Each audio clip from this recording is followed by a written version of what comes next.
Yo, what's up? Great to be with you. What's going on? Your Liberated Life Day 3, the final day.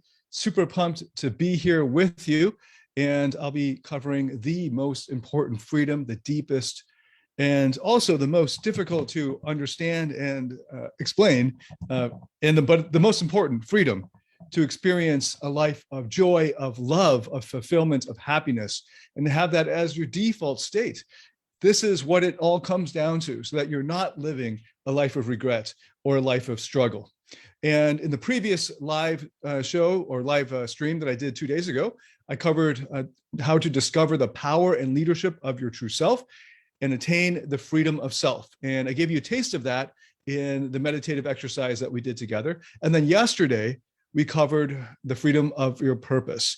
And I went over how to unlock the power and fulfillment that comes from living your purpose, from discovering it and then living it and experiencing that freedom of purpose. And we went through a deep, unconscious process together with us. And if you haven't done that yet, I highly recommend you go back to yesterday's and do that once we're done today.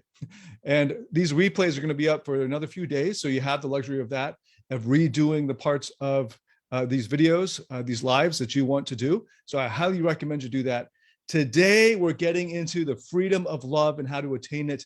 And I will be leading you through a super powerful process. It's a simple process that's been proven out for decades on how effective it is for accessing love for yourself and unconditional regard for all of your parts as well as for the world. And it's really powerful. I can't overstate it. I'll be leading you through that. We'll be going through that together towards the end of today. So stick around for that. I just want to say hi to everyone tuning in. Merja, great to see you again. Much watch the recording later. Thanks. Okay, awesome. Yes, we'll have the replay. Awesome, great to see you here. Hey, Paul. Hey, Noah. How you doing? And Powell, good to see you. And Jack, great to see you guys. Let us know where you're tuning in from. Also, any kind of engagement, even an angry face, helps with the algorithm. So I appreciate all of that. And this 3-day series of Your Liberated Life, as well as the 3 video series from last week, as well as the video that's just gone live, literally about 5 minutes ago, for the Freedom U course, is all about how to discover your true self, how to unlock your life purpose, and how to create unconditional love for yourself and others. And along the way, naturally and effortlessly attract the right partner for you in your life to experience an unconditional love relationship with.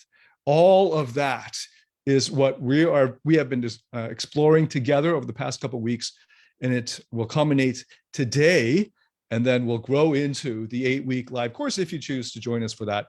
But today, I'm already going to be leading you through this really powerful process, and stay tuned for that. So if you've been following along, you've been hearing a lot about the life of freedom. And I've been focusing on 3 freedoms in particular, the freedom of self and freedom of purpose. And today we're going to be going deeper into the freedom of love. Because without those 3 freedoms, your life will be one of struggle and suffering. And there's a kind of struggle and suffering that has no meaning to it. I call that futile struggle. And a lot of people throughout history have led lives of futile struggle, where they struggle, suffer, and then suffer some more, and then they die. And there's no meaning to that. There's no purpose to it. It's futile. But right now, all of the struggle and suffering in your life, right now, if you put on the right lenses, if you turn the lights on with clarity, can transform from potentially being futile struggle into being catalytic struggle. And catalytic struggle is where the struggle or suffering is a catalyst for something greater. It is the obstacle that is the way that takes you into the thing that's greater, into the next level of evolution for your life. And if you approach it in the right way, if you turn on the lights and you see what used to seem like dark, scary places, now with the lights on, you realize that it was the pathway that led you to this moment, so that you can understand for yourself what unconditional love is really like and the depth of it. Then it no longer is futile, and it now becomes meaningful and powerful, and it, in fact, empowers you and becomes a strength. So that is what happens when you access these three freedoms, as well as other freedoms that I cover in the Freedom U course. It's an 8-week live course. But you don't want to be in the position that so many in history and even now are in, where they don't discover until the end of their lives that their lives were largely revolving around or involved with futile struggle. And this has been well documented on about deathbed regrets, where hospice nurses ask people who are on their deathbeds about their last words, what reflections they have now, and over and over again. The regrets are not about things that they had done and that they regretted doing. Over and over and over, it was things that they wish they had done and didn't take the opportunity, didn't take that chance, and didn't seize the moment to do it. Whether it was living your life more authentically, truer to themselves, or stating to their loved ones and expressing more explicitly, directly their love, or spending very commonly spending mindful moments, being present in the present, being present in the present, and enjoying the present moment instead of thinking about the future or the worries or the fears or the stresses that take them out of the enjoyment of their lives and even the experience of their lives, so that they basically live in a kind of virtual reality of their heads and detached from the present reality, and therefore not allowing them to experience love and connection and intimacy, even if it's physically there with the opportunity in front of them. And that is the worst, because a deathbed regret means that there's no time to undo it, and there's no time to take advantage of that lesson and apply it. You don't want to wait until it's too late to learn these lessons. And the flip side of that is, if you learn these lessons, if you discover these freedoms, if you discover your true self and uncover your life purpose and learn how to create an unconditional love relationship, it's not just going to benefit you now or when you learn it, it will pay off for the rest of your life. So the opposite is true, that where if you end up on your deathbed and only then see the truth and then are filled with regret and it's too late, the flip side of that is, if you discover this now, you have your whole life where it will continue to exponentially pay off. So this is an investment. The fact that you're still watching this and on with us for day 3, and that you are investing in yourself by following me, I don't know how you discovered this, it means that you're one of the rare ones, the minority in the world, who have understood that inkling that we all have since we were born about the power and intimacy of and the craving of that unconditional love that is a possibility for us, and that you haven't yet given up on it. And it is possible for you to achieve and experience and to have that skill to recreate and to come back into whenever you want. We're going to be getting into that today. I'm going to be leading you through a guided process today to help you access for yourself unconditional love. We'll start with yourself, just in case you don't have an intimate partner, but also, of course, then overflowing to others. So that's what we're getting into today. And in case you don't know who I am, I'm Tian. And for over the past 15 years, I've been helping hundreds of thousands of people in over 87 countries attain success, happiness, and fulfillment in life and love. And today we are getting into the freedom of love. It is my great honor and privilege to be leading you all through this on a Monday night over here in Taipei, Taiwan. We survived that Category 5 hurricane. Pretty lucky. It kind of veered off a bit from directly hitting Taiwan. We did get a lot of rain. And it's Monday morning for you guys in the States. And so good morning to you if you're joining us from the US. And in Europe, good afternoon to you. And in Australia, good night. And whenever you're watching this on replay, so hundreds more of you are watching this on replay, good day to you. And let us know in the comments where you're tuning in from. What time is it for you? It's also always cool to be reminded of how easily we can actually connect at the same time on the same live with people all around the world. So I'm out here in Asia. I know many of you are out in Europe, and that's just really cool to live in the age of the internet and to be able to connect so freely here and to take advantage of that community, especially during this past 18 months or so of on and off isolation. So let's take advantage of that. Just let us know where you're tuning in from. And I'd love to hear also where you're tuning in from. I love to travel. I've missed travel a lot. Travel in Asia is incredibly restricted right now. I kind of envy a little bit those of you who are able to travel a bit more right now. But just let us know where you're tuning in from. And so I'm I'm here in Taipei, Taiwan. So over the last couple of weeks, you've been hearing a lot about the 3 freedoms. I've covered the freedom of, again, self, purpose, and today's love. I've done a 3 video series with 3 videos that I released last week. If you haven't watched those, they're just 15 minutes each. I highly recommend you do that. I kind of created these live streams with the assumption that you did, though I realize many of you have not. So go ahead and take advantage of that. They're going to be up for another week or so. And well, up until Sunday. And then these lives will be up until Sunday. So here I'm doing it again, but I'm going even deeper. Also, looking forward to engaging with you live. That's the beauty of going live. So I just want to say hi to people who are tuning in here. Lizeth, that's a cool spelling with two I's. I don't know if I'm pronouncing it right. Lizeth. Joe, good to see you. Divi, cool. Dwayne, great to see you again. Yasmin, oh, sorry to hear about the hurricane. Luckily, there are no major fatalities or major casualties as far as I know. And great to see you guys all, and let us know where you're tuning in from. I don't think anyone's told me where I've said it like a million times and no one's told me where you're tuning in from. Good to hear that you're well, even though the service. Thank you, Yasmin. I really appreciate that. And let us know where you're tuning in from. Just name the country. I'm curious. So rather than tapping on everyone's profile, I'd like to know. Okay, great. So just as a recap, we went over the happily ever after myth. I've been busting that myth in every video this past couple of weeks. Happily ever after myth, in case you haven't figured it out yet, isn't just the BS about that Hollywood and pop culture feeds you, that all the hard work is in getting the romance and then getting the couple together. And then once they're together and they make out or whatever it is, their love is consummated, then it's happily ever after and the movie ends. And then supposedly the big drama happened, before the ending of the movie, and now everything is hunky-dory. That's obviously BS, and hopefully it's sort of like Santa Claus and the Tooth Fairy, you figured that out. But even worse, or even more pernicious, is this myth that happiness should come effortlessly, naturally, automatically. And just a moment's reflection on how we came to be, how we came to have opposable thumbs and our bodies the way they are as a process of evolution, survival of the fittest. And our genes are using our bodies and optimizing our existence to survive and replicate, making copies of themselves. And that's unfortunately the brute force truth of the purpose of our genes.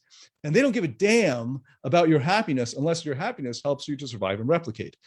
And the unfortunate truth is you don't need to survive very long to replicate. And you only need to survive as long enough to replicate as far as they're concerned. So your happiness is one of those very low priorities. Your happiness, however, is scientifically possible. There is a science around your happiness. There's also a system and a step-by-step around experiencing love and creating the conditions for that.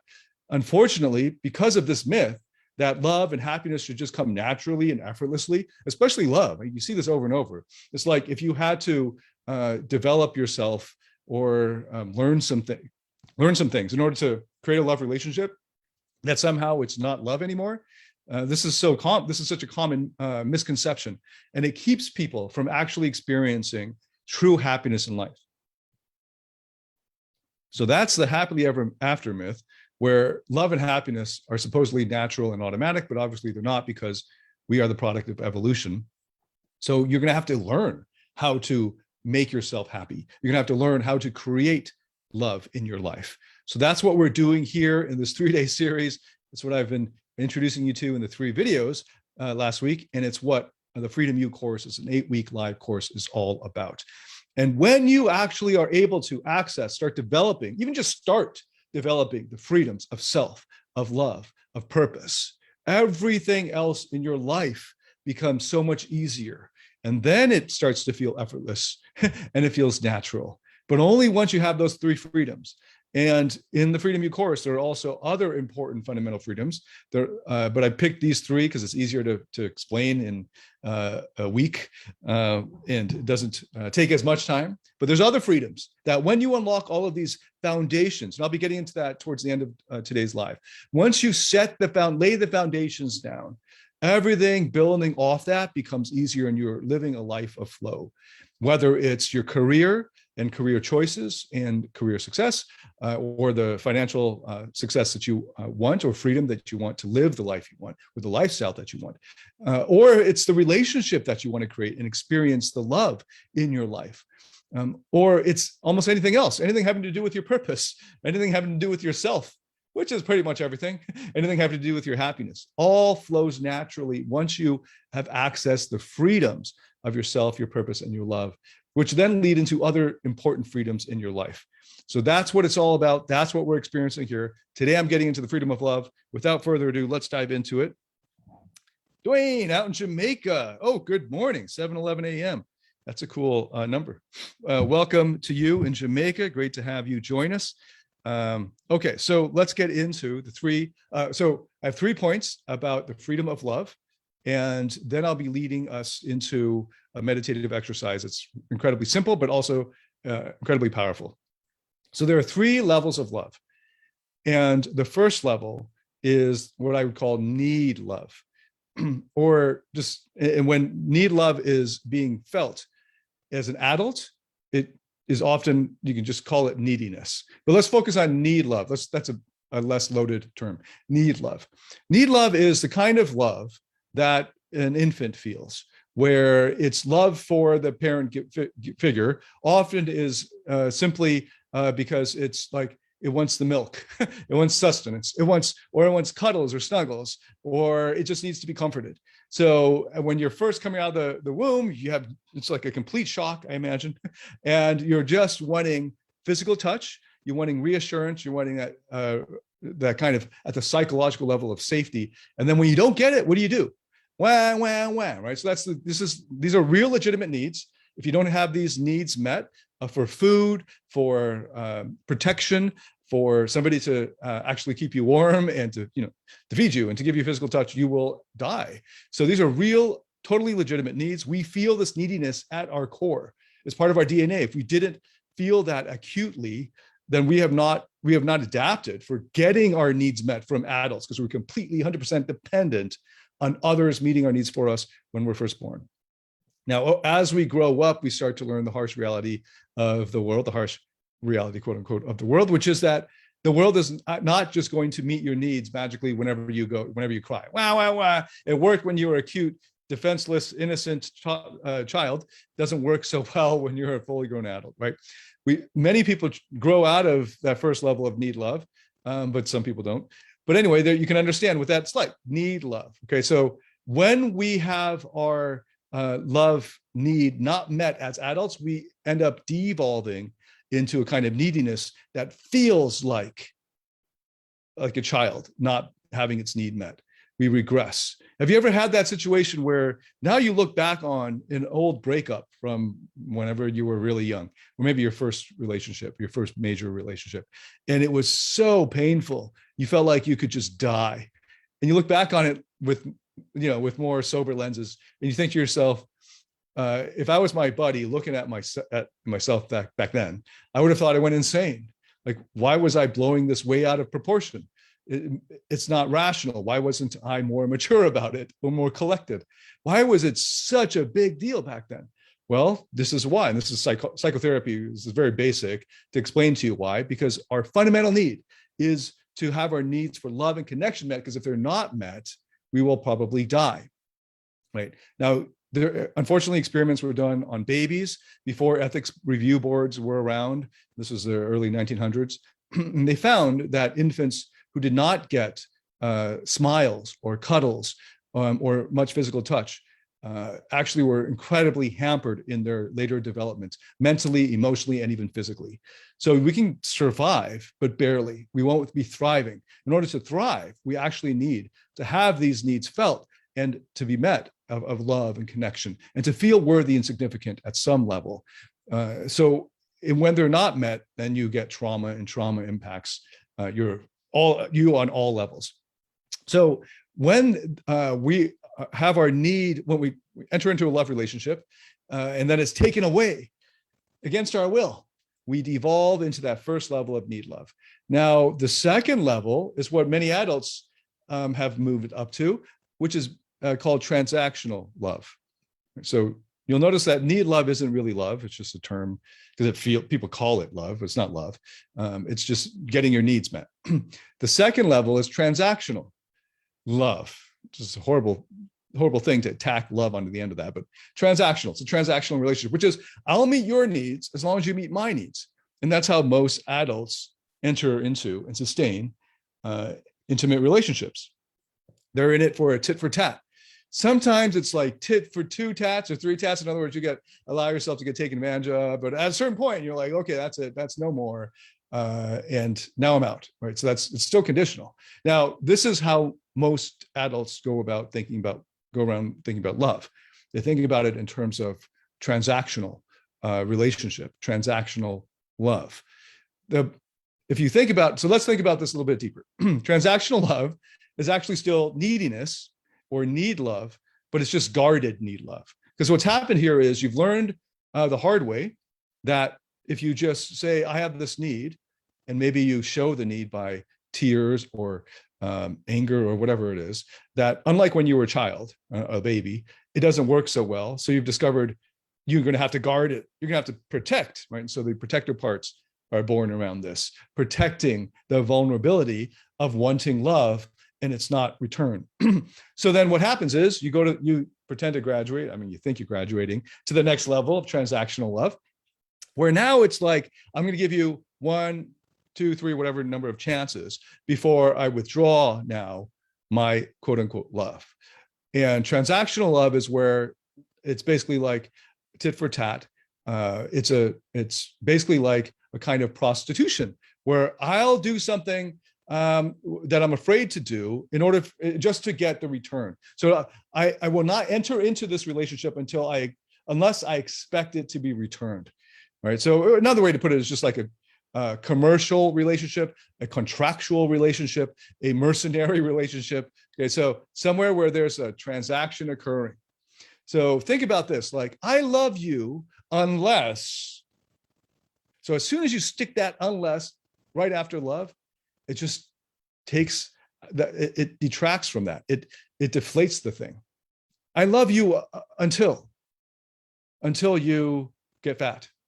Or I love you until you start being yourself. You start acting out, or you start showing me a part of yourself that I didn't know was there, or I didn't like before, and now I disapprove of, and now it's back. So I love you until, or unless. Now notice that as soon as you stick that word of the conditions onto it, it's now obviously no longer a thing that's to be vaunted or something to be put up on a pedestal. It's something that's not anything special. I think there's a verse in the Bible, even sinners love those who love themselves, even sinners love those who love them. What merit is there in that? And it's true. Like, if someone's really kind to you, it's easy to be kind back. Right? What's the big deal with that? So what's actually special with a relationship where you're loving somebody who loves you? That's really relatively easy. And notice that it's just about guarding. So unconditional love, which is the third level, I've been calling it gift love, just to make it sound less jarring to people, because unconditional, the word I think is quite loaded. I'm going to go here with unconditional. I've been doing it for the past couple of years because it's really important to get that point across. Unconditional love is the only kind of real love. It's the only, it's a necessary and sufficient condition for love. It is built into the definition of what love actually is. It is the only real type of love that is unconditional. And that means that 90% of adults who enter into relationships with other adults, love relationships, intimate relationships, aren't actually in a love relationship at all. They're in a guarded relationship of tit for tat that has some sexy moments. There's some intimacy in there. There's affection. There might even be adoration. There's attention. There's desire and lust, but there actually isn't any love. And then when the whole thing blows up or deteriorates, gets into the salad stage where it gets messy, you break up, get back together, break up, get back together. It's a freaking mess. Not, over 60% of marriages, or I don't know what the number is, 55% now, fewer people are getting married. This is why the statistics dropping a little bit, end up in divorce. And in Asia, where the statistic is lower for divorce, but the incidence of married couples separating in the marital home, sleeping in different bedrooms, which is common in Asia, instead of just going through the divorce, which has still taboo to it. That is common. That's the norm. That's the majority of relationships. They devolve because, in fact, there wasn't any actual love there. There was other stuff that is really nice feeling, but because it wasn't love, it's not sustainable. It's transactional. And whenever the conditions aren't met, or the threat of the condition, or the fear is triggered, that, oh shit, I got to protect myself now. I learned my high guards. I got to protect myself now. Then the whole thing starts to unravel. And then it's just a matter of time before those steps are taken that are irreversible at some point, where then they get stuck into these patterns. Is it possible to rescue couples that have been in those set patterns of conflict for years or decades? Anything is possible. But the longer you put it off, the harder it gets. And part of it is you've got the wrong foundations in the first place. It turns out it wasn't actually a love relationship. Now, it's really difficult to explain unconditional love, which is the only true meaning of love. But hopefully you understand the first two that I went into: need love and transactional love. Okay, so let me just check in on that, and just checking in here on the comments. See some comments coming in. Okay, Yasmin wrote, it can be hard, I think, not to be aware of the balance of how much is given or received in a relationship, given due to imbalances in the past and so on. Is there a good tool, exercise, way of thinking to get out of that and getting towards unconditional love? Absolutely, Yasmin. There is absolutely a good process to get out of those bad imbalances and getting towards unconditional love. We're going to be doing one today together. But in Freedom U, there is a multi-week process that I'll be leading everyone through in the course. So yes, absolutely. In fact, that's a major focus of my work. She also said, didn't they die even? I've heard the babies in the study. Yes, sadly. And in fact, there's studies in multiple countries, and it's really sad. Anyway, let's not get into that, but I can mention some later on, or maybe in the comments, can reply to that later. Okay, so the third level, unconditional love, requires your higher self, your true self. And this is why, another reason why I'm only getting into the freedom of love towards the end, the third freedom to share with you, because it requires the first freedom that we went into on day one, freedom of self.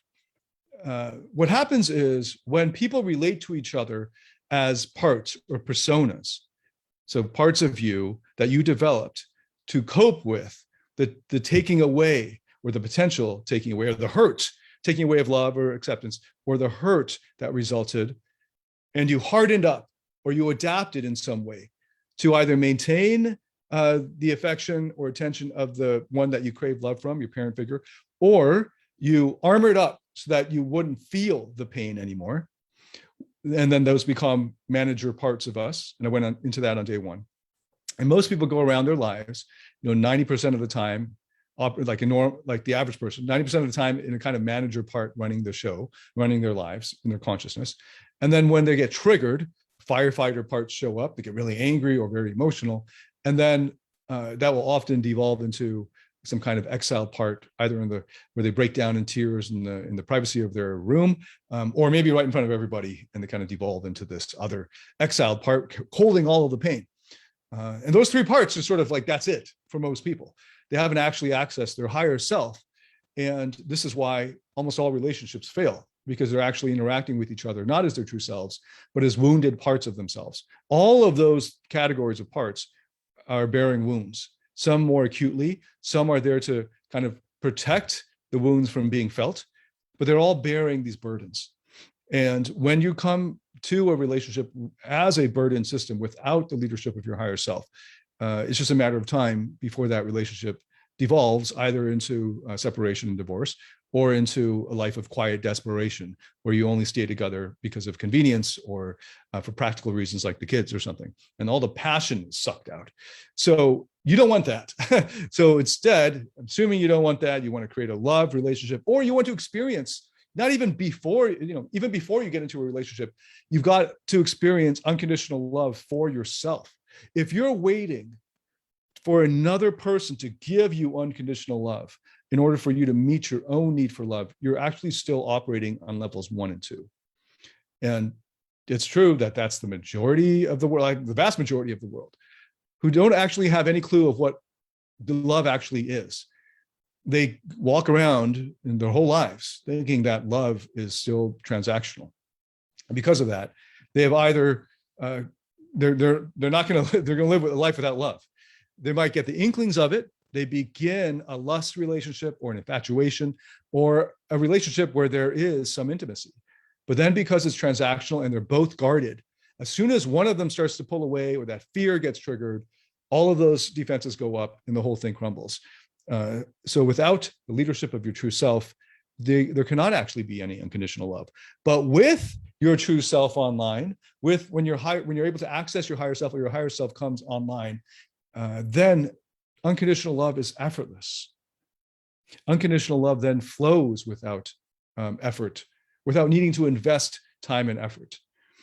Just earlier today, I saw on Instagram, a friend of mine, Mark Manson, who's got tons of followers, posted a post about unconditional love. Let's see, I'm just going to screenshot it somewhere on my phone. I got lots of photos of my baby boy now, so I'm going to scroll through. Where was this earlier today? All right. You must love someone without expecting anything in return. Otherwise, it's not truly love. That's Mark's post on Instagram. And then it exploded with, I don't know how many comments. Can I see here in my screenshot? No, I can't. Oh, it's thousands of comments. And I scrolled through a bunch of them. And the majority of them, easily over 50% of them, were disagreeing with Mark because of, and I looked through these to see, I thought this is like the way he stated it was like a feel-good thing and it's relatively obvious, but I didn't know that there was so much pain among his followers, which I completely understand. A lot of it had to do with two things. One was abuse. So they were asking, if you love somebody unconditionally, then what happens when they abuse you, or when they're abusive, or when they're bad to you, or they don't return your love and they treat you like crap, let's say. What then? Are you saying, Mark, or does let's leave Mark aside. He's not the first to say this. I'm just using this as an example because he's got interesting comments on that post. But this is the lesson of unconditional love goes back at least to, I quoted Jesus there, right? Well, the Bible, New Testament. It goes earlier than that. You can find even teaching about unconditional love in 500 BC China. So what are you saying then? That unconditional love demands that you stay with your abuser? Okay, obviously not. Here's an easy example. So imagine you have a daughter and she loves ice cream. And she loves ice cream so much that when you offer her dinner and it's broccoli and other healthy food, she doesn't want it. She wants freaking ice cream. And just because you love her, does that mean that you have to give in to every whim and satisfy her every desire? Do you basically give her all the ice cream she wants? No, because you love her, you control her ice cream intake. Yeah, that's an example. You don't just give it in. So there are boundaries, even at that very basic level. Now, another objection in there. So I guess there are three main themes. The other one is, people are saying, I can understand unconditional love of a parent to a child, but between adults, it cannot be. It can never be. Okay, so I'm going to be getting into this in detail in about 5 minutes or so. But I just want to, about 10 minutes. I'm going to preview it for you because I made a separate video on this very theme and how I learned this lesson. That until it's very difficult for adults to understand how unconditional love works unless they get some practice with an innocent party where there isn't sexual intimacy or sexual feelings involved. Because a romantic relationship is not just unconditional love.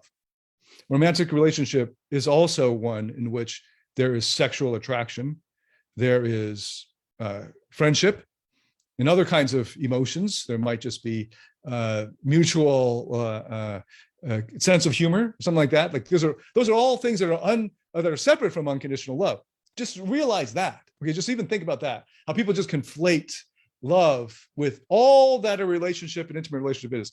No, it's obvious that it's not. Right? So you can unconditionally love a friend that you are very, very close to and would give your life for. But you could also, with that friend, not have sexual desire for that person.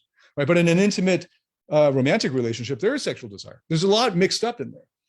So it's very difficult for you to train yourself in unconditional love as your first object. It's sort of like you learn how to drive in class and you have a whiteboard and your driving instructor has chalkboards that's how they taught us, like erasers in the shape of cars. And they teach you all the rules. And then they put you in a racetrack, or maybe they put you on the highway and they just say, go.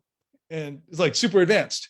There's all this other stuff involved. Versus first you drive around a closed parking lot and you learn how to park and you learn how the thing maneuvers, basic stuff, training wheels. And it's a lot easier to learn how to navigate the feelings of unconditional love flowing from you and how to access that, how to turn the tap on, how to allow that, how to get the fears of your protector parts to listen to them, to understand them, and to let them feel the confidence of your higher self so that they get practice stepping back, so that they get practice even in the face of something that would trigger them, of trusting you. Over time, you build that trust with your own parts that are holding that fear. And because now they have this track record with you and they see that, wow, this unconditional love flowing from you feels really good. In fact, is worth living. In fact, this is what we're here for, to feel all of this, to feel everything, including even the suffering that allows us to understand just how precious unconditional love is and all of that. Then when you get on that superhighway where it's much more difficult, you're prepared, but it's not for the beginner. So that's one of those things where I see over and over in these comments, oh, this person doesn't even yet really understand parental unconditional love. They're not going to be able to navigate that adult relationship. Now, this is why in our courses, in my Freedom U course and in some of my other bigger courses like Rock Solid Relationships, etc., I build into them inner child work just so that you can begin to access those vulnerable parts of you and give love to yourself, especially the parts of you that are carrying that vulnerability and the pain and the hurt most strongly. You begin from there because there's nothing else you're asking from that baby or from that child that you need. You don't need your protector parts really to do anything for you, not when you are in your higher self and your higher self is leading. You don't actually need them to do any of that they are neurotically doing out of fear, out of worry, out of concern, out of protection. You don't actually need any of that. And when you let them feel that, then they are able to step back and trust. And then they will shift because now they don't have to take on or keep doing the neurotic roles that they had been doing for so long. Now they can shift and morph. And this is the beauty of the flexibility and the freedom of your purpose as it shifts and changes or as you evolve. And then you experience more and more capabilities and skills and power in your life because you are multifaceted, not just one-dimensional. And I covered that yesterday. Okay, so unconditional love, I was just bringing up those comments just in case any of you watching this or you guys on live have some of the similar questions. So it's not about putting up with abuse. You can still say to the person, you're not going to harm me. I'm not going to let you harm me. Because that wouldn't be very loving, even to you. I can't be around to love you if I'm dead, for instance. Right. So just like with the example of the child who wants to just eat tons of ice cream, because you love them, you don't let them do that, what's bad for them. You also don't let them violate your boundaries because then they'll become a mesh with you, or you'll have a boundaryless relationship, which feels bad on both sides. It does not feel good to be on the violator side of the boundary violation. All right, so that's another misconception of those who are in the victim or have been in the victim positions too often. They think the predator is getting off on it and is feeling really good about it and is fulfilled. Actually, that's not the case at all. The narcissist himself, when in the quiet of the moments of his life when he's able to actually be with himself alone, is miserable and is suffering and is just acting out of that suffering and harming others as a result of the pain that he or she themselves are feeling. Okay, so understanding boundaries is a part of helping love be expressed, right? So it doesn't mean that just because you love somebody, you let them have their way with you. Okay, so that one's easy to dispose of. And then you have the point about innocent, starting with training wheels, working with directing unconditional love towards innocent parties that obviously have nothing that you need from them in return. Okay, so for those of you who have children, you know that your child could throw up on you, in fact, will throw up on you, poop on you, all kinds of cry on you. And you don't expect them to do anything for you to love them. The love just flows from you. And that's this unconditional love. That's an easy example. And then you got to throw in all of these other factors, sex and lust and all of that good stuff, flirting and all that, sexual tension, all that good stuff that happens in a romantic relationship, in addition to the unconditional love, and still holding that unconditional love despite all of those other variables that are in that adult romantic relationship, then it's just more challenging to be in that unconditional love relationship. So I generally recommend people practice and get their training wheels with an innocent party. Now, the third thing I noticed was people saying that you should expect in return. It's impractical to not expect in return. And then they brought up this term of it, this word investment, that you should only invest time and effort in those who invest time and effort into you. So that sounds really nice.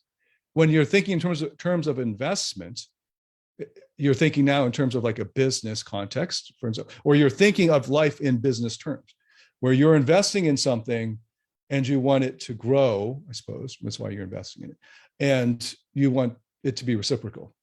Okay, I get that.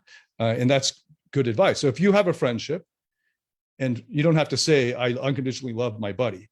You don't have to. I think, and I've done other episodes or podcast episodes on this, that unconditional love demands so much energy and it occupies so much of your brain and heart that you probably only have room as limited human beings with our limited capacities and the fact that we live in time to love maybe half a dozen to a dozen, maybe 2 dozen people at any given time.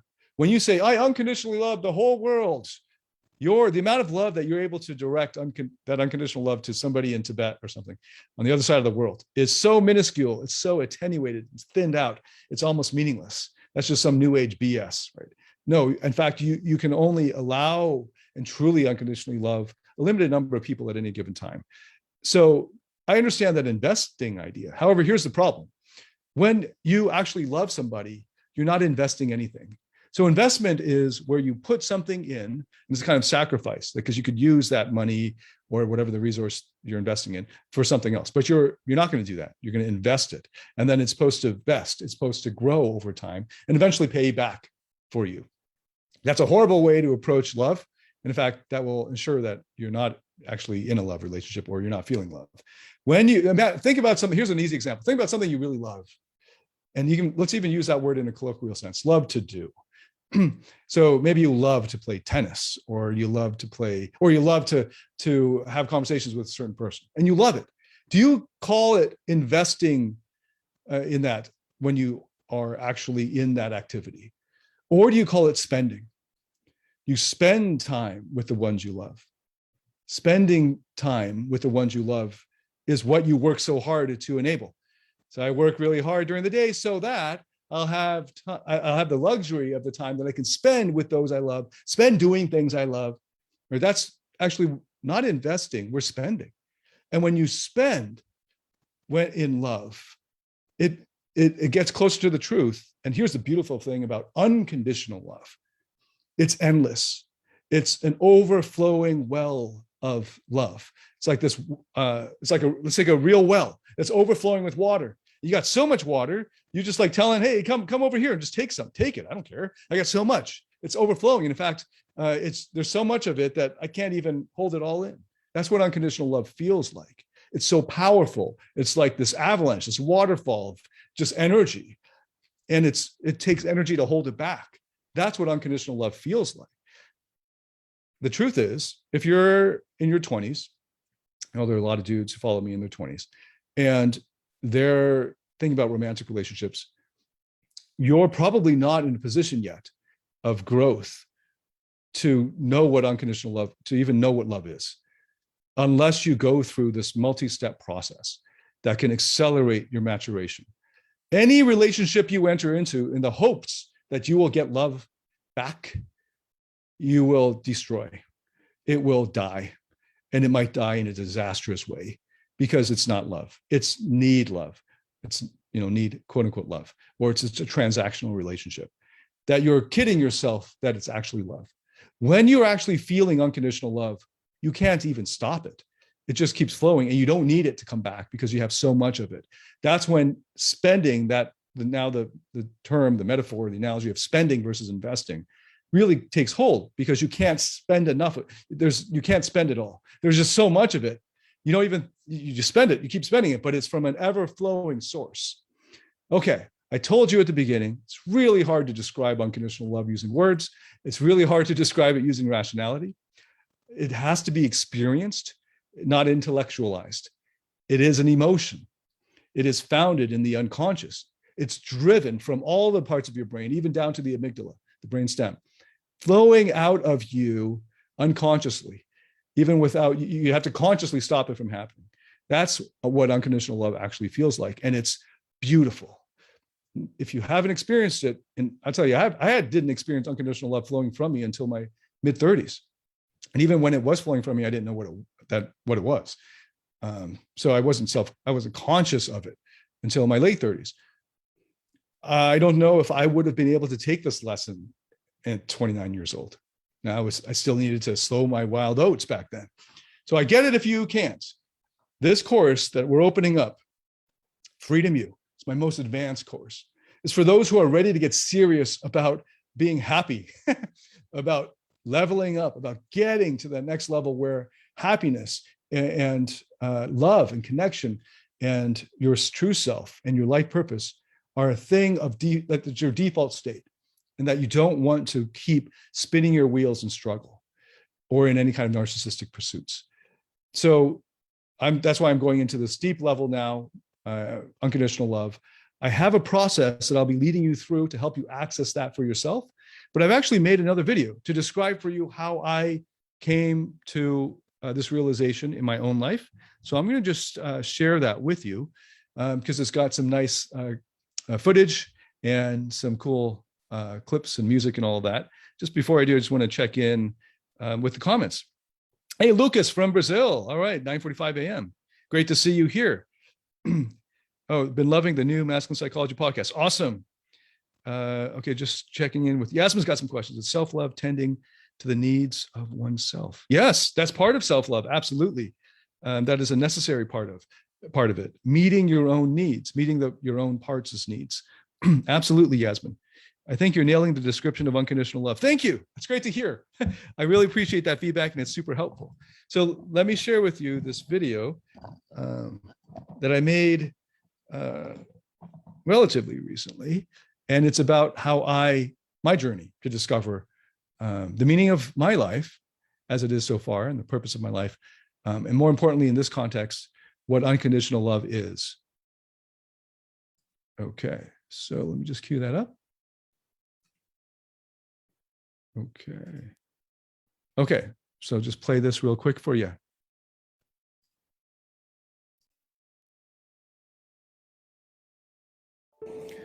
When I lost everything I worked so hard for was when I discovered the only thing truly worth living for. I'm a therapist and life coach, and for over the past 15 years, I've had the privilege of helping hundreds of thousands of people from over 87 countries succeed in their dating lives, relationships, mental health, and find fulfillment and love.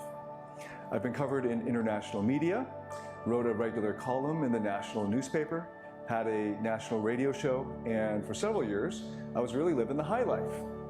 But in 2013, I tried to kill myself twice. During my doctoral studies, I was coming out of a separation and divorce, having married young at 24. We were pretty immature and didn't know what it would take to make a marriage work. Pair that with the loss of my conservative religious faith, and I had an early midlife crisis. I thought, as long as I didn't harm anyone else, I was going to have my fun now and not put it off until the afterlife. The problem was I had no clue how to navigate the modern dating scene back then. So luckily I found a few ladies men who showed me the ropes for a few weekends, and then I researched the heck out of the thing, backwards engineering success in dating, and approached it the way I did my Ph.D. studies. After several months of going out basically full time, I cracked the code, so to speak, and was thriving in my dating life and even coaching many other men on how to succeed in dating. Well, fast forward several years later, I'd resigned my professorship at the university and grew a successful dating coach practice. I was by that point finding the whole dating and party scene superficial and meaningless. The problem was, even though I'd hacked my way into dating success, I hadn't addressed my core neediness or my deeper insecurities around being enough. I'd developed this persona of a globe-trotting playboy, partying with VIPs on the red carpet, and the whole models and bottles lifestyle, thinking, I'd made it or that I was somebody, but it was just empty hedonism. The truth is that I simply adopted narcissistic personality patterns to compensate for my core insecurities that I wasn't even consciously aware of. And it came to bite me in the butt later when my long-term girlfriend at the time cheated on me while on a girl's vacation overseas, and I found out in a devastating way. Back then, my identity was wrapped up in how skilled I was at attracting women. I mean, that was a big part of my job back then. So to be cheated on in such a public way made me feel like I was worthless. I also felt hopeless because even though I knew how to build myself back up again, I felt like, what's the point? I'd accomplished everything my younger self would have wanted and more, and I still found it all meaningless in the end. So I ended up on the 57th floor of a skyscraper in the middle of the night, working up the courage to jump and just end the pain. Luckily, one of my best friends got alarmed at a goodbye text I sent him, and he found me there and pulled me off the ledge, and then he stayed on my couch for a few weeks on suicide alert. A couple months later, some good friends signed me up with them for a 9-day motorcycle trip through northern Vietnam, riding up to the border of China. Now, I had never ridden a motorcycle in my life. In fact, I didn't even know how to drive stick shift. So you can imagine what a disaster this was going to be. But the best rider on the trip took me out for like 6 hours of riding on a dirt trail with no cars around, just showing me how to do figure eights. And then he said, "Okay, you're ready to ride." What he didn't mention was that Vietnam has the second highest motorcycle fatalities in the world. So little did I know that I was putting my life on the line as soon as we got on the road from Hanoi. On the second day, I was going too fast around a blind turn on a mountain road and collided head-on with a local on a scooter. Luckily, he jumped off his bike before impact, but I took it on the chin and the chest and was knocked out cold. The tattoo on my arm was actually supposed to be on my chest, but the accident tore up the skin there, and then it took forever to heal. And that was just the first wake-up call. We were riding 7 to 8 hours every day. Every couple hours, I had some near brush with death, and I realized that on almost every turn on these mountain roads, which were mostly blind turns, I could get hit by a truck because the trucks overtake both lanes in order to make the turn. So you had to be ready to hug the mountain wall or get flattened by an oncoming truck. And I realized there was a decent chance I'd get killed by the end of this trip. And even worse, I might take someone down with me. That would be even worse than me dying alone. So I thought to myself, I didn't want to die by hitting someone else or getting crushed by a truck. If I'm going to die, I want to choose how I'm going to go out. And on the third day, we were carving through these gorgeous limestone karsts, these hills high above this deep gorge with rapids way down below. And the sun was setting and it was just breathtakingly beautiful. And I thought, wouldn't it be great to just take off into the sunset and go out just like that? I'd already experienced everything I wanted in life, and it was just going to be a lot of hard work, clawing my way back to earning back my self-esteem. And I'd already been there anyway, and it all seemed meaningless and empty. What, more money, more achievement, more luxury, more women, more pleasure, more ego gratification, more hard work to earn it? It was all just more of the same. And I'd already had all that, and it was still meaningless. So on every turn, I was trying to work up the courage to just take off. And I was thinking, okay, now. Okay, no. Okay, next one. Okay, now. Okay, no. Next one. And now I'm beating myself up for not being courageous enough to end it. Like, come on, man up, kill yourself. And then I had this thought. I want to see her grow up. I was thinking of my 2-year-old goddaughter at the time. And that was the only thought that kept me going. This intense desire to see her grow up. I didn't even need her to acknowledge me. I just wanted to be able to witness her growing up, even from the outside. That alone was the only reason worth living for. You see, a couple years ago, a good friend of mine became a single mother. But to pay the bills, she had this job that involved shift work. So I agreed to help her out and let her drop her 3-month-old baby daughter off at my place for the day. She'd usually drop her off around 8 a.m. and pick her up around 8 p.m. Some nights she wasn't able to get back in time, so the baby slept overnight at my place. This eventually happened 2 to 3 nights a week, so the baby was basically living with me during this time. So you can imagine how disruptive this was for me. I was still living this hard-charging lifestyle of a party guy, and I had no idea what I was getting into by agreeing to this. And at first, it was actually a definite challenge. I did have help from her relatives at the time, but yeah, I was involved with bottle feeding her every day, changing diapers, burping her, putting her to sleep, which back then that alone was a big accomplishment for me. And I got to see her grow up. And this continued for several months until the mom finally got a better job with more flexible hours. And even then, I got to babysit at least one day a week. And whenever that day came, I cleared out my whole schedule for her. No work, no friends, nothing. And spending that day with her was the highlight of my week. Like literally, I'd be looking forward to it all week. Here's a picture of me with her back then when she was first staying with me. You can see how dated this is by the Steve Jobs book in my at-home hairstyle. I was growing my hair out back then. From the first moment I got to hold this little girl in my hands, and when I first held her, her entire body was no more than the length of my forearm. I fell in love with her, and without knowing it consciously, I finally felt what it feels like to have unconditional love flowing from you, not needing a single thing in return. She didn't have to love me back. In fact, she could poop on me or spit up on me, and it wouldn't change a single thing for how I felt for her. And it was the most astonishing thing. And of course, at the time, I didn't understand it.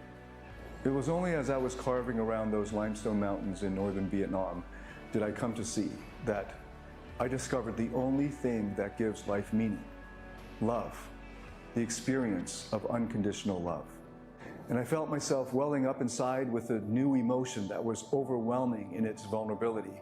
Like I was possessed by it, like a tightening up in my heart area that made me want to cry, but also accompanied by a feeling of filling up with resolve and power, like I could accomplish anything, that I could overcome any obstacle in my way.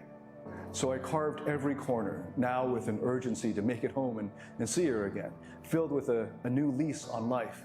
And we came out of those mountains and rode right into the village as the sun set right in front of us, and it was glorious. And here's a photo of me at the dinner that same night. We had plenty of local beer that night, and here's a guy who just got a new lease on life. And here's a video I took when I was suicidal. We had stopped at a viewing platform, and you can see some of the gorgeous landscape and the mountain roads that we were carving through. You see these limestone karsts in the gorge. I just biked this.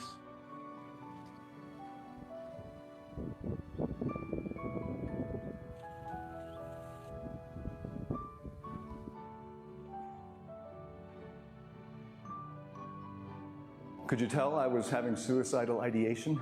Probably not, right? I was totally lucid. It felt like a very rational decision to end things, to end the pain.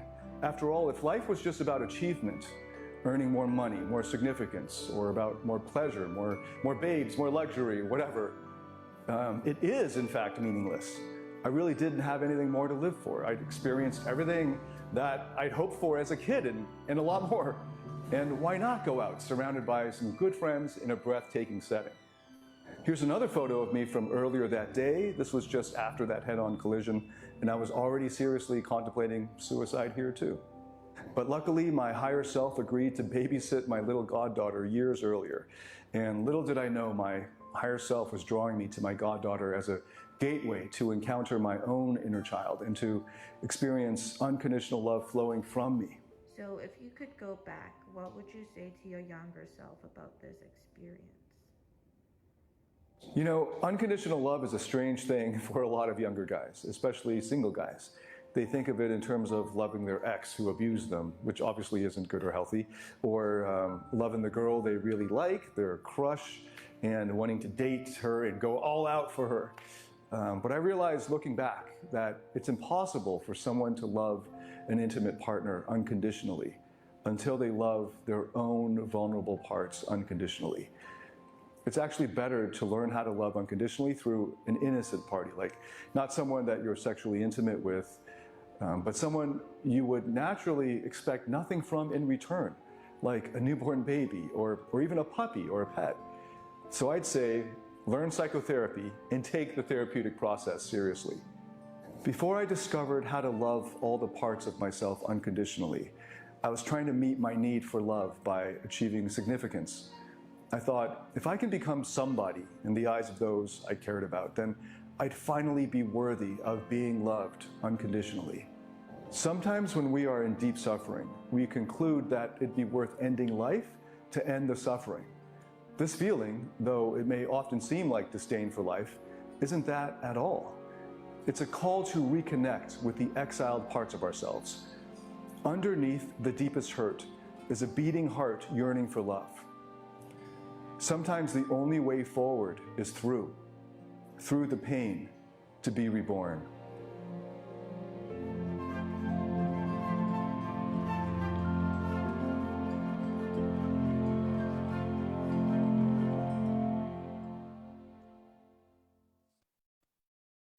All right.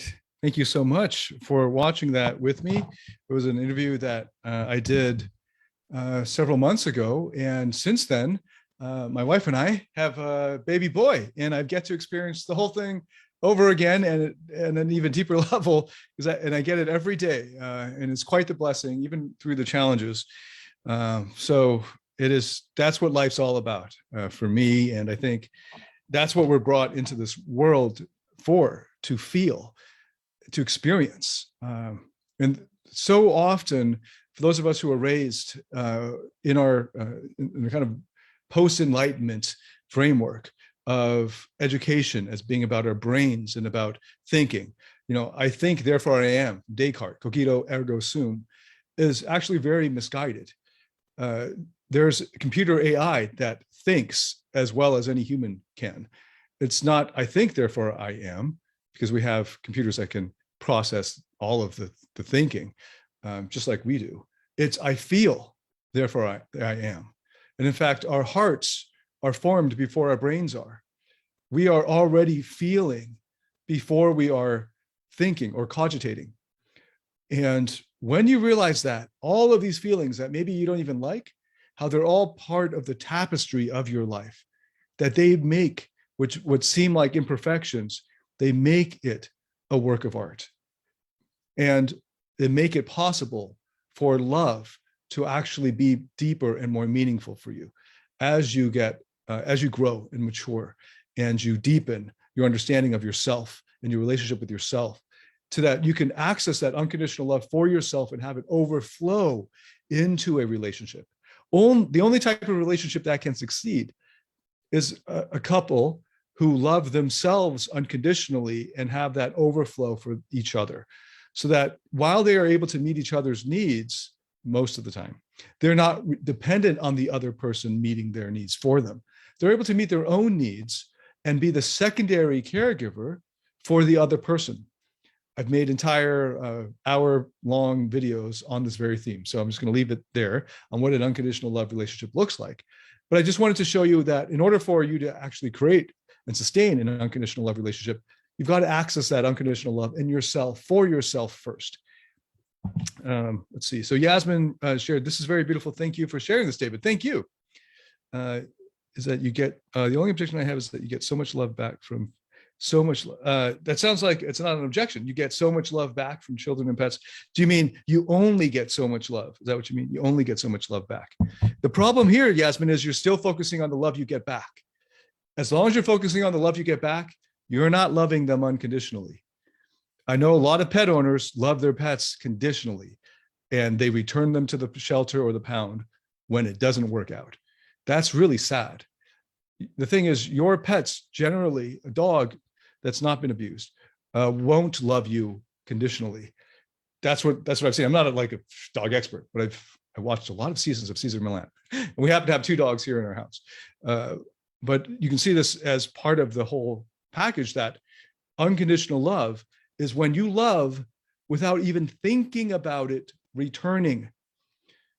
See how tricky it is? People get sucked into the lower levels and thinking that that's love. It's not love. A contractual, transactional relationship is simply that. A tit for tat is simply that. As soon as you say, I love you until, I love you unless, it's no longer love. Anybody, any adult can do that. Anybody can be kind to those who are kind to them. Anybody can love those who love them. There's no merit in that. There's no extra value in that. There's nothing special about that. Unconditional love, when you finally tap into it, is the force that generates creativity in life. I'll give you an example. Let me elaborate just a little bit before I launch into a process that will help you discover it for yourself. Because there's only so much that we can do talking about it, intellectualizing love. It's an experience, and you've got to get to it through experience. So I'm going to be leading you through an experience together. But just before I do, just want to point out that why it's so tricky for us to get sucked into the conditionality of what we think is love. It's because we're operating out of our own fears. The fear that if it doesn't come back, then we'll be hurt or we'll be taken advantage of. Your true self isn't afraid of that. Your higher self is not afraid, period. And your higher self is not afraid of being taken advantage of or being hurt.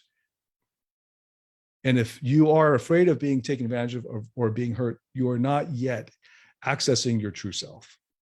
That's why everything begins with the freedom of self. Without the freedom of self, we're just perpetuating neurotic patterns. And we're just sort of going in circles, spinning our wheels.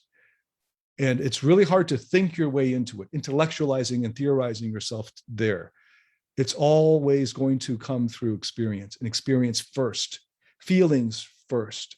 Feelings first in terms of the enlightenment, insights.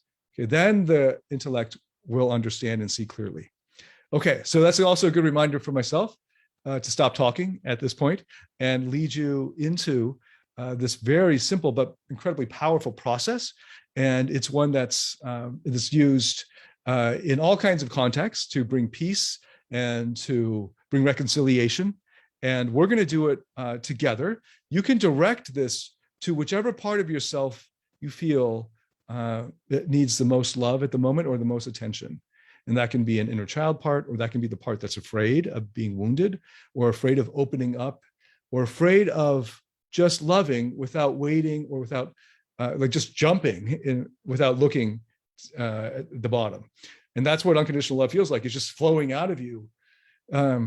It's so much so that my son, and my goddaughter, if they went crazy for some reason, had some bipolar episode, or I don't know, some psychotic episode, and felt like they really needed to stab me, when I'm with them and fully present, unconditional love for me is I will sacrifice my life for them. That's meaning.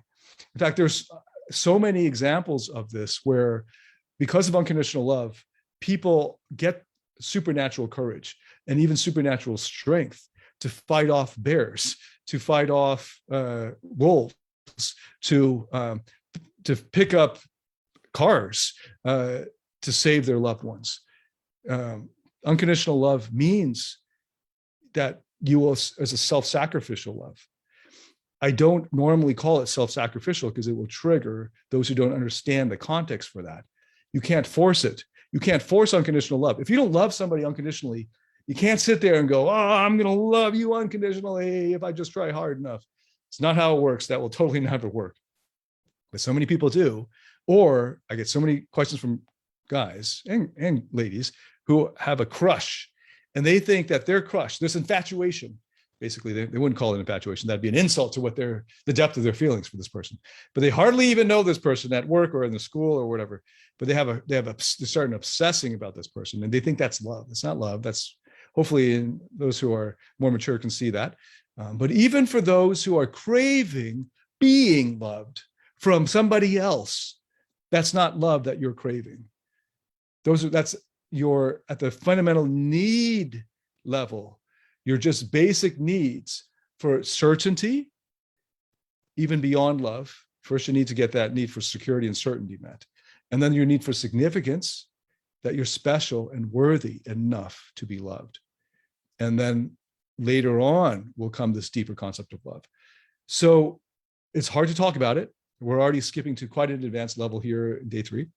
And there's a multi-step, multi-week process and multi-hour process each week that I lead our members through in the course Freedom U. So it's just sort of like a very limited, broad overview of what we do together in that course to lead you to the freedom of love and the other freedoms. Okay, so I'm going to just dive right into this guided meditative exercise, because I just want to remind myself also, because I have many intellectual parts, that the intellectualizing is limited in its effectiveness of conveying an emotional truth. So let's just get into this meditative exercise together. It's going to require you to participate, and it is taking advantage of the science of embodied cognition, which is where our brains are connected to the rest of our bodies. And there's a feedback loop that our bodies send messages to our brains, and it just goes both ways. So I'm going to ask you to say certain things. And the more you say them, the more you really put meaning into those words, the more powerful this will be for you. If you just go through the motions, or if you just listen passively, it won't be as nearly as effective. Okay, so I'm just putting that out there. The more you put into it, the more you'll get out of it. So play full out. And this is a pretty short one. So just stay focused on it. Keep your attention there and just play full out. Again, find a quiet space or a private place where you won't be disturbed for about 10, 15 minutes. Also, if you get headphones, earphones, it's better. Be much more powerful that way. So I highly recommend you get earphones on and play full out. Okay, cool. Without further ado, here we go.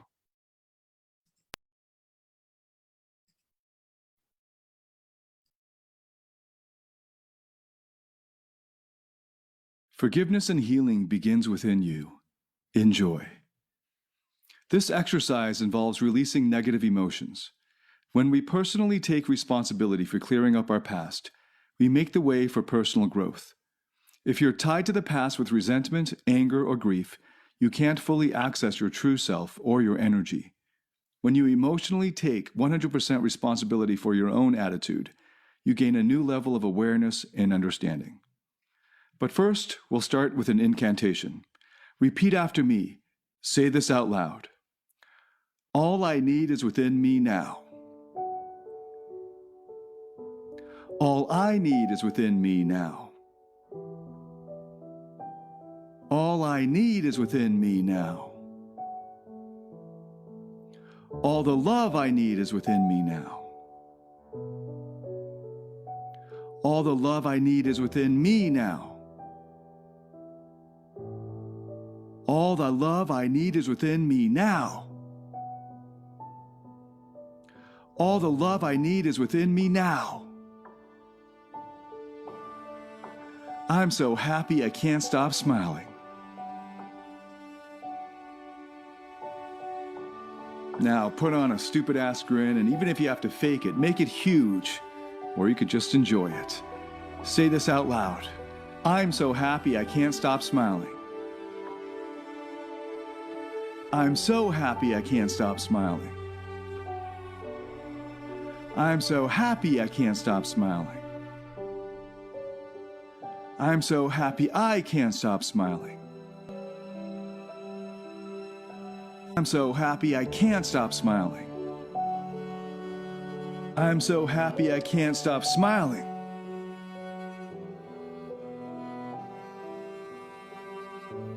Everything in my life is guided, and I am so grateful. Everything in my life is guided, and I am so grateful. Everything in my life is guided, and I am so grateful. Everything is guided in my life, and I am so grateful. Thank you. Now repeat after me. I'm sorry. I love you. Please forgive me. Thank you. Go. I love you. Please forgive me. Thank you. Again, I'm sorry. I love you. Please forgive me. Thank you. Sorry. I love you. Please forgive me. Thank you. Again, I'm sorry. I love you. Please forgive me. Thank you. I'm sorry. I love you.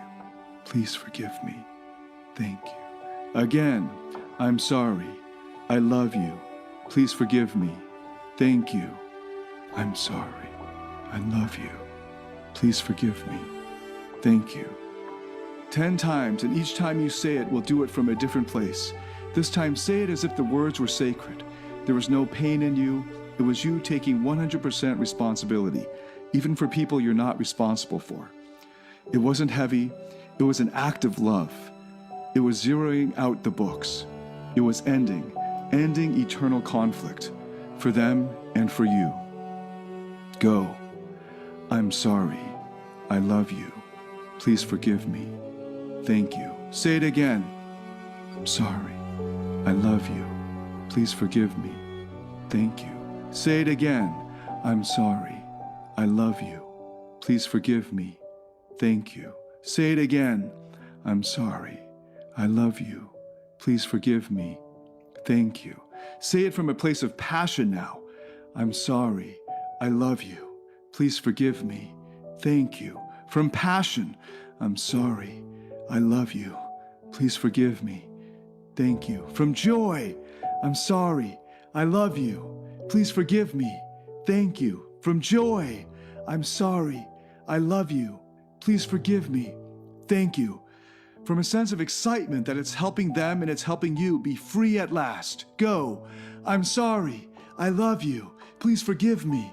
Thank you. As if it were freeing them and you could feel it in your soul, and it felt beautiful. Go. I'm sorry. I love you. Please forgive me. Thank you. Again. I'm sorry. I love you. Please forgive me. Thank you. Again. I'm sorry. I love you. Please forgive me. Thank you. Speak it as if God were speaking it to you and through you, letting you let go of anything, knowing there was nothing in this world you've ever done or ever could do that would separate you, that there is no more need for shame or guilt or fear. You've learned. Life is learning, and you've committed to being more, and that's all anyone, including your Creator, could dream for. So say it as if God were speaking it, and you feel God's love filling your soul. Go. I'm sorry. I love you. Please forgive me. Thank you. Again. I'm sorry. I love you. Please forgive me. Thank you. Again. I'm sorry. I love you. Please forgive me. Thank you. Again. I'm sorry. I love you. Please forgive me. Thank you. Say it with your heart filled full of pure gratitude and appreciation. Go. I'm sorry. I love you. Please forgive me. Thank you. Again. I'm sorry. I love you. Please forgive me. Thank you. Again. I'm sorry. I love you. Please forgive me. Thank you. Say it as if every word made you feel more love than you've ever felt in your life. Go. I'm sorry. I love you. Please forgive me. Thank you. Again. I'm sorry. I love you. Please forgive me. Thank you. Again. I'm sorry. I love you. Please forgive me. Thank you. Again. I'm sorry. I love you. Please forgive me. Thank you. Say it as if you were finally free of anything that burdened your heart or your soul or your body. Go. I'm sorry. I love you. Please forgive me. Thank you. With total freedom, say it. Go. I'm sorry. I love you. Please forgive me. Thank you. Again. I'm sorry. I love you. Please forgive me. Thank you. Again. I'm sorry. I love you. Please forgive me. Thank you. Now repeat, my life is guided and I am so grateful. Thank you. My life is guided. I am so grateful. Thank you. My life is guided and I am so grateful. Thank you. My life is so guided and I am so grateful. Thank you. My life is so guided and I am so grateful. Thank you. Again, my life is so guided and I am so grateful. Thank you. Again, my life is so guided and I am so grateful. Thank you. Say it with joy and gratitude mixed together. Go. My life is so guided and I am so grateful. Thank you. Again, my life is so guided and I am so grateful. Thank you. Say it's like the most passionate and certain thing in your soul, like you're free as you say it. Go. My life is so guided and I am so grateful. Thank you. Again, my life is so guided and I am so grateful. Thank you.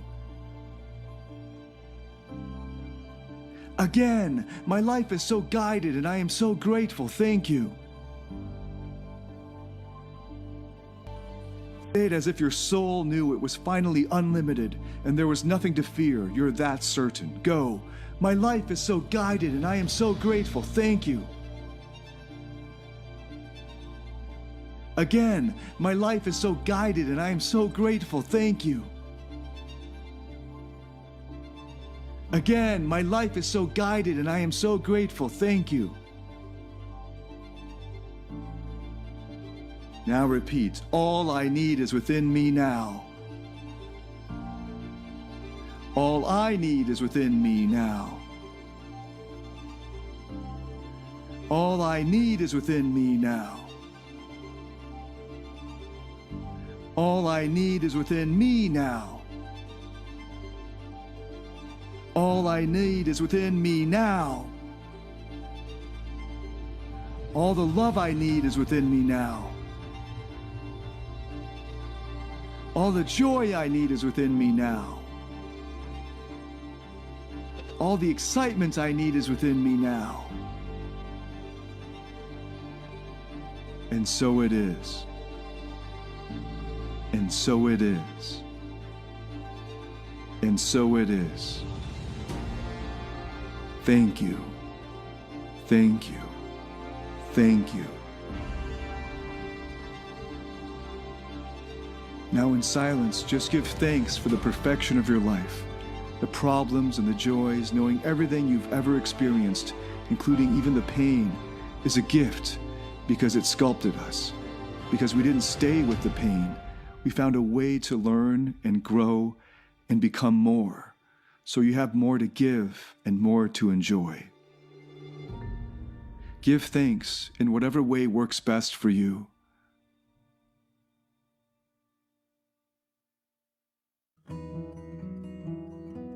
Give thanks to the divine in whatever form you've learned to trust it.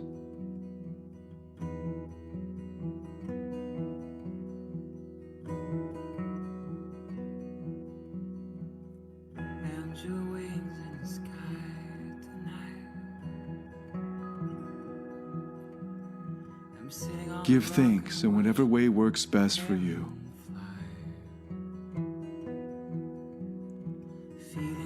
Thank you, thank you, thank you.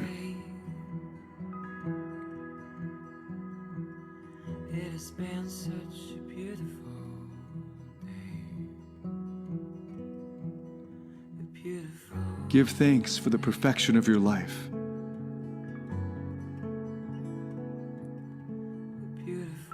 The problems and the joys, knowing everything you've ever experienced, including even the pain, is a gift because it sculpted us. Because we didn't stay with the pain, we found a way to learn and grow and become more. I'm waiting for the fire to glow. And so it is. And so it is. Thank you.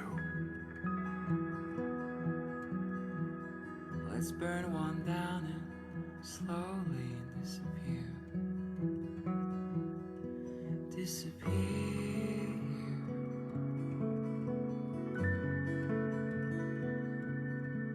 Disappear.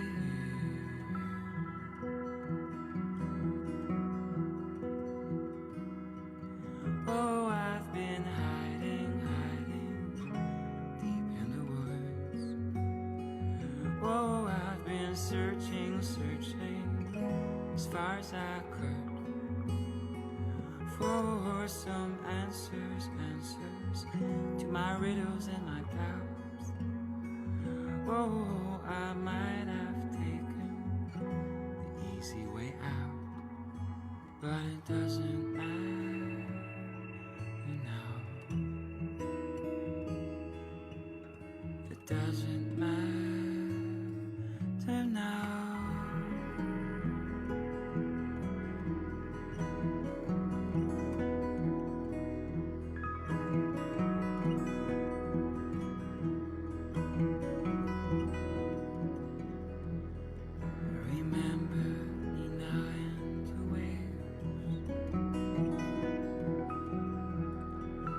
East Coast for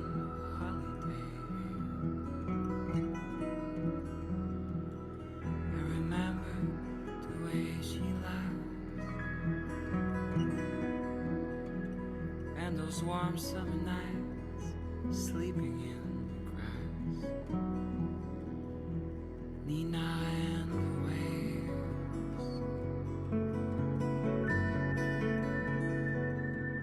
Nina and the waves.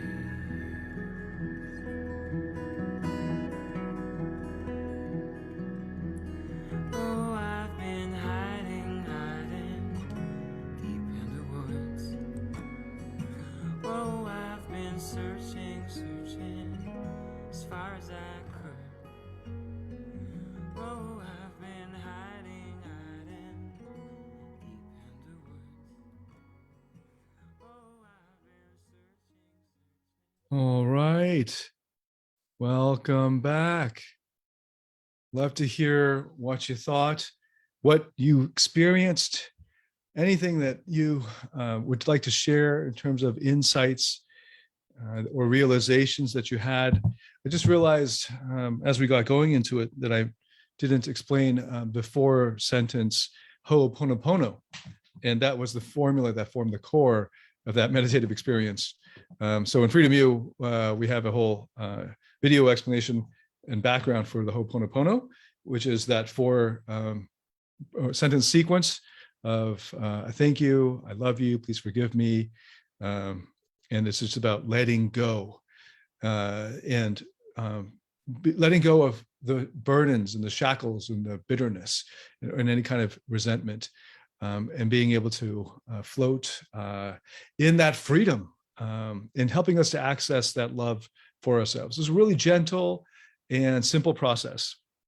Oh, Yasmin. Oh, good. So you know about it. I love Hope. Awesome. Great that you know about it. And how was that for all of you who are on? I know that it's Monday morning in our, or Monday noon for many of you. So you might be coming back to this for replay later. But if anyone who is on now would like to share about how that went for them, what realizations they discovered as a result, I'm just going to take a few moments here for that. And let me just do a quick, just throw some music up on here. And just pause for a little bit to allow that to come in, knowing there's a 15-second lag between what I say and then when it comes up on the video. Oh, Yasmin shared the different tonality of the incantations was powerful. Awesome. Yeah, lots of different modalities there. That's so great that you picked that up and noticed that and so how powerful that was. Per wrote, Per Johansson shares, I see my inner child and that I am here for him. I felt responsible and all grown up. Okay, excellent. To encounter your inner child there through that process and that you're there for him, that's wonderful. There was an earlier question Yasmin asked about needs. What is it? What else is self-love outside of tending to one's own needs? So part of that is you'll notice that it's a deepening of a relationship. So the way I think of meeting needs is sort of like you meet the basic level, kind of minimum level, so that you meet their needs, but you may not meet their wants. So you can fulfill your child's needs for nutrients, but they might want ice cream and not need it, but they might want it.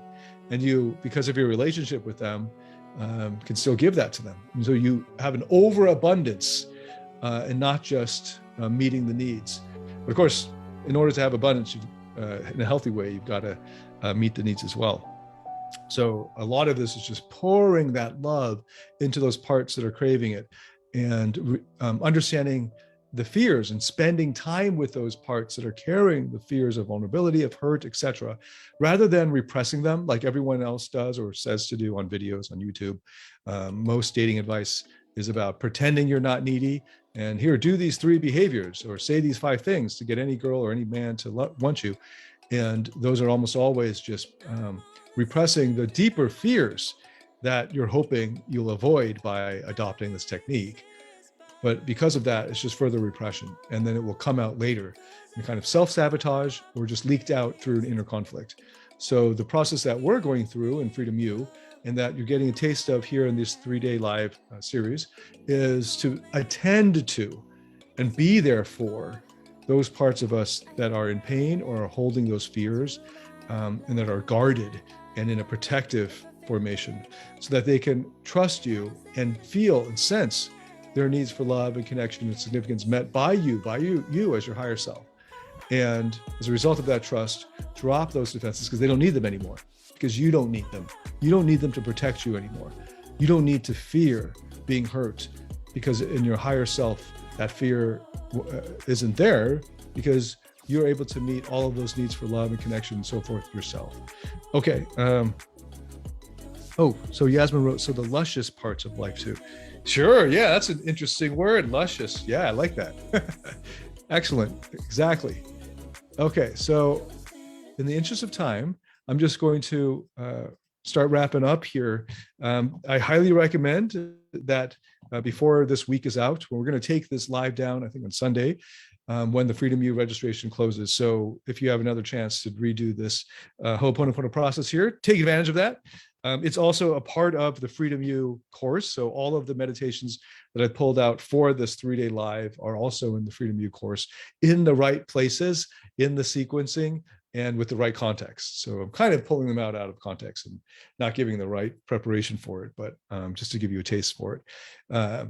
So as a surprise, big surprise, I've actually just opened registration for Freedom U a few minutes before we went live together, and you're the first to hear about it. So we have not announced the link or not shared the link for registration with anyone else on our email list, which is the main way that we reach people. So that won't happen until tomorrow. So if you want to go check it out, register a day early, or register early, you get head start on the material, and module 1 is a big one. So you can benefit from that head start.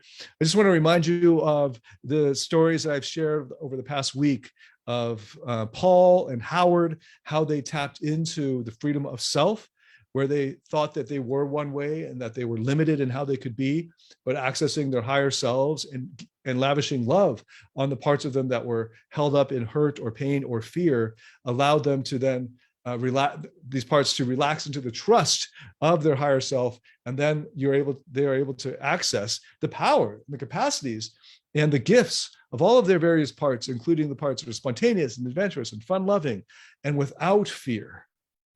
That was Paul and Howard that I shared. And I also shared yesterday about Vic and Jim, who felt like they were stuck in jobs and careers that they didn't like, that they were burnt out on, and that they didn't find meaningful anymore. And then because they discovered the freedom of purpose, then finding a way for them to actually live their purpose, and then finding deeper meaning and then greater rewards in their lives as a result. And then finally, in this video that I'm sharing on the davidtanfreedomu.com page, where the sign up is for the Freedom U, I share a story about Ron, and about how Ron came to us coming out of a breakup, a very bad ex relationship there, and living in his core insecurities and his neediness. But because he was so good at compensating for those, it became a player and really attractive, and then wanted to settle down with the girl that he was with.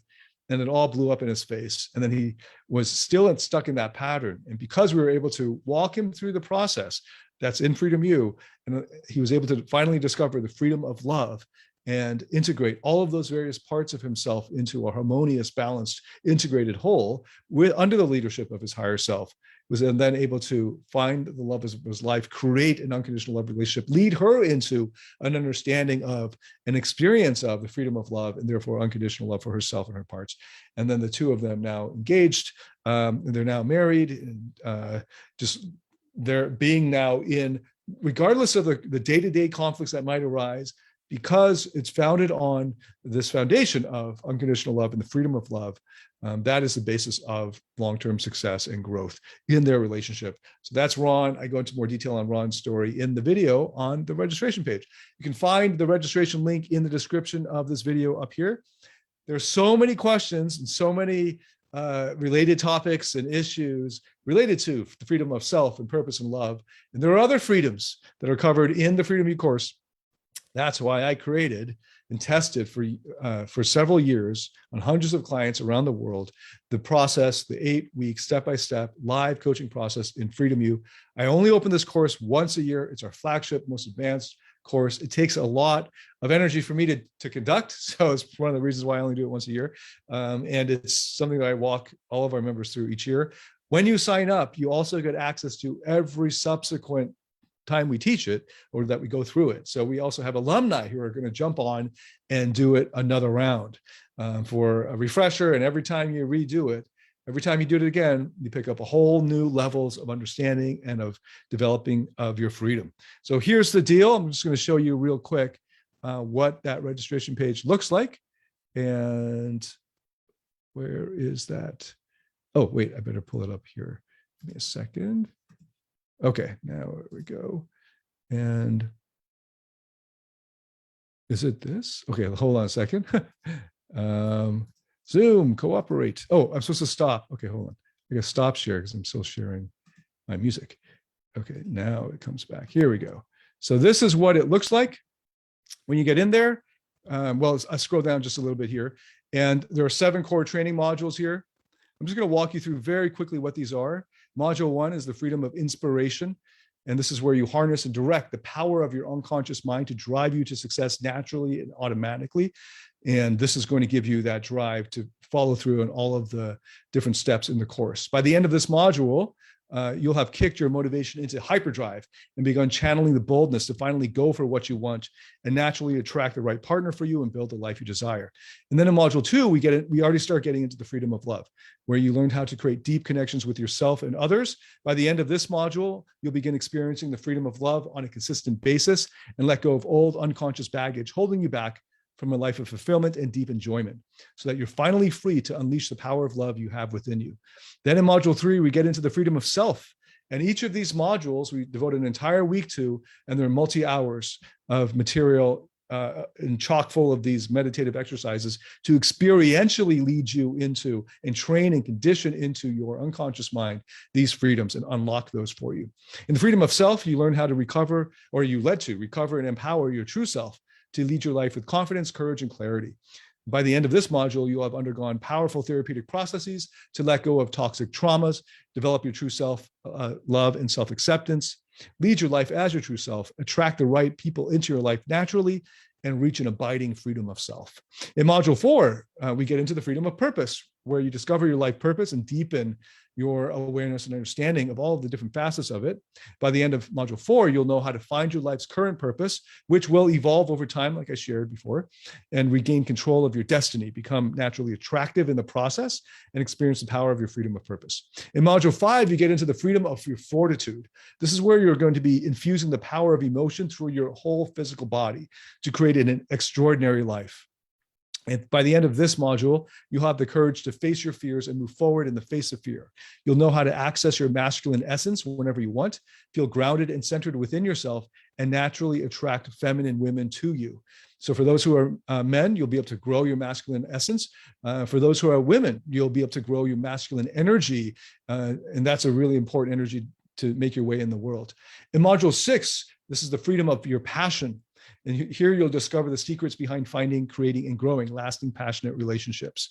By the end of module 6, you'll be able to harness and direct the chaos of your feminine energy into a powerful force of passion, intensity, and creativity. And attractive women will love you for making them feel seen, secure, understood, and appreciated as a feminine woman, because in module 6, we'll be diving deep into feminine energy. Now, if you're a woman, you'll be developing your feminine energy and being able to use that as your own powerful force for you. Module 7 is the freedom of integration, where you harmonize everything together to create the foundation for your purposeful new life. And in this final module, you'll have everything you need to attract and keep the right mate for you, the right partner for you, and naturally bring amazing people into your life. You'll be healing and growing from unconscious traumas or blockages, discover your life purpose, and live and lead as your true self, and kick ass at every aspect of life that's important to you. So that's what the course is all about. There are 3 different options here for signing up. There's Platinum, which comes with platinum access to all of our 20 plus courses, plus private coaching with me and a VIP live event ticket access. There's also a payment plan for all of these different options. There's the VIP option, and there's the standard option, which is the recorded course plus the live online course that we do together. the full Freedom U online course, lifetime access, built-in accountability like no other program, psychology deep dives, full access to all the recordings online in our beautiful membership site and app, and the private Freedom U support community. You also can do it in 4 monthly installments. All the details are here. There's a 30-day refund guarantee. Go check out all the details. You've got until Sunday to do so. And you can get all those details there. If you got any questions at all about what I've covered here or about Freedom U, feel free to type those into the comments here. My team and I will still be monitoring the comments all the way through until Sunday. You have until Sunday. There's 6 days left for registration. We only do this once a year. Once we get registration ends, we're starting the course and we're going to go live together. So if you sign up now, you get an extra week to get going on module 1. Module 1's a big one. So I tell you, you can really use that extra week. It's okay though, if you fall behind at any time in the course, you get lifetime access, but we're going to be going through the course, a module a week.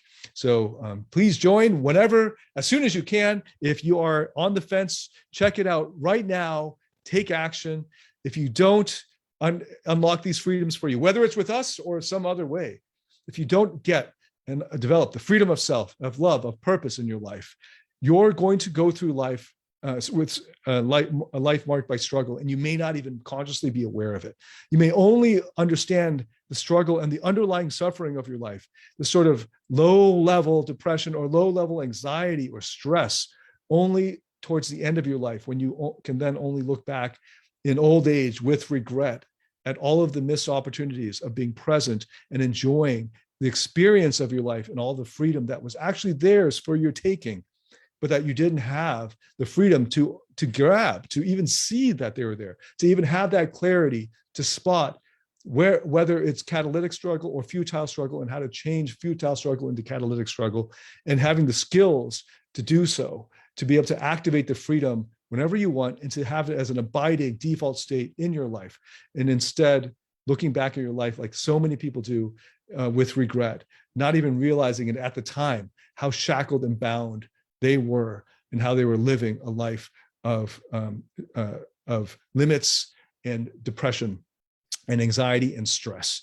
And the worst part is when you're not hitting obvious rock bottom, and instead you're sort of chugging along with a low level of stress. That was my life for so many decades. And I just thought that was just how life is. This is just default. This is how it should be. Isn't everybody living like this? And I didn't realize until what I felt was like too late, but luckily I still have half my life ahead of me, that there's a different way. There's a new way. There's another way to access these freedoms so that you can live a full life of power and to fulfill your potential.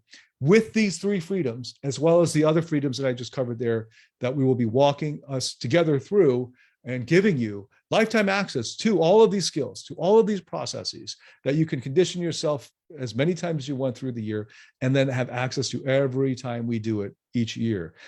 So it's incredibly powerful. We got people who've done it for 2 years already who are joining again for this pass through it.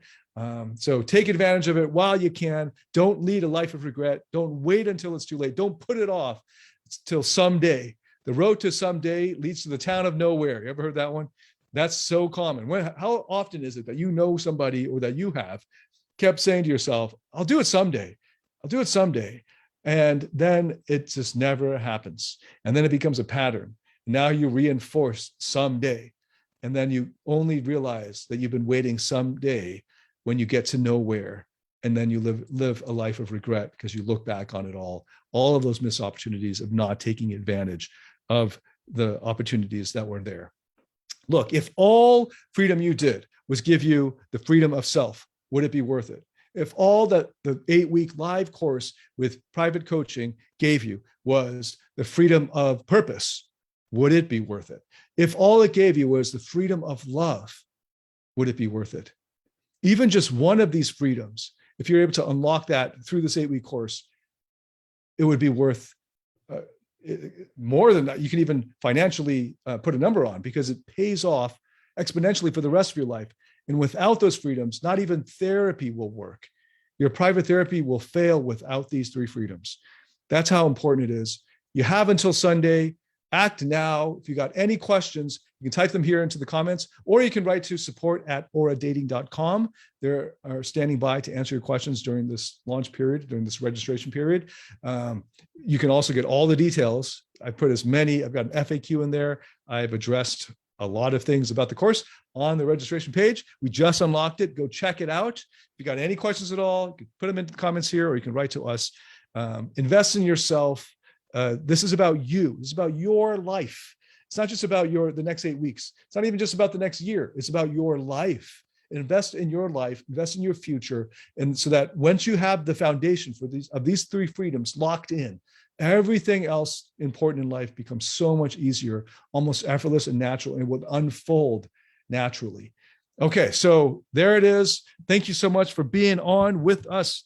Hey, Rami, good to see you here. Of course, in the body, I think it was the body. Yeah, we cover that in module 6 and 7, actually, 6 and 7 on incorporating physical movements and exercise in your physicality, somatic, psychosomatic work. We do that in Freedom U. Great to see you here, and Curtis, great to have you on. Thank you. And Dwayne, great to see you again. Yasmin, of course, thank you for all of your engagement and participation, and great to see you here. Thanks so much for being on, all of you. And for all of you on replay, thank you for watching. I look forward to hearing from you, and I look forward for you to step up, some of you, and I look forward to welcoming you into Freedom U. For those who don't, I look forward to seeing you around the internet, and I hope to connect with you again in the near future. Have a great week ahead. And check out Freedom U. Until I see you again, David Tian signing out.